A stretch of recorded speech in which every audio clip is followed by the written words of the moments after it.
মর্ত থেকে ফিরেই গণেশ মুখ করেছে ভার, বলছে নাকি মামার বাড়ি যাবেই না সে আর।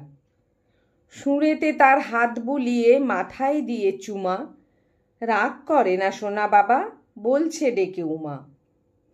গণেশ তবু গোমড়া মুখেই গোঁ ধরেছে ভারী, মামার বাড়ির সাথে নাকি বরাবরের আড়ি। উমা শুধায়, কি হয়েছে বল তো ক্লিয়ার করে, কেউ কি সেথায় তোর ভুঁড়িতে চিমটি দিল জোরে? গণেশ বলে, ওসব না মা, বদলে গেছে সব, ওদের কাছে পুজো এখন মদিরা উৎসব। সন্ধ্যা হলেই ক্লাবগুলোতে চলছে নেশার রাজ, প্রাণ খোলা সেই আড্ডা মজা কেউ করে না আজ।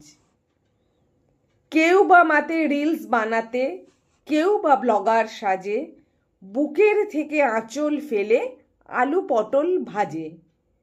ছোটরা কেউ খায় না মোদক, মিষ্টি নাকি শীত, ওদের কাছে পিৎজা নুডলস এখন সুপারহিট।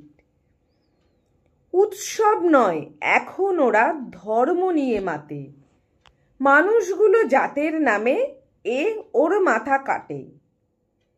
একলা বসে প্যান্ডেলেতে কান্না পেল ভারী, হারিয়ে গেছে মাগো আমার চেনা মামার বাড়ি। উমার চোখ ভিজল জলে, মনও হলো ভার, ধর্ষিতা মেয়ে পায়নি বিচার, বছর হলো পার। শিক্ষা সেতা বিকোয় টাকায়, চাকরি জোটে ঘুষে, জালিয়াতির আবর্জনা ভাতাতে যায় মুছে। অনেক হলো মৌন থাকা, দেখেও ওদের খেলা, এবার হবে নতুন করে অসুর বধের পালা।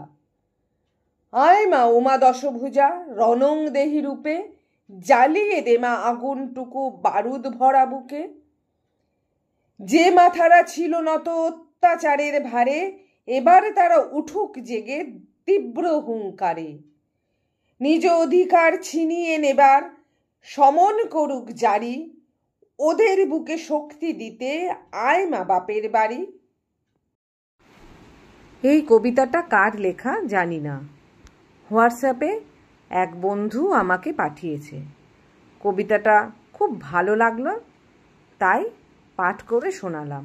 যদি কারোর জানা থাকে তাহলে কে লিখেছে তার নামটা অবশ্যই জানাবেন, এবং কবিতাটার নাম কি সেটা অবশ্যই জানাবেন।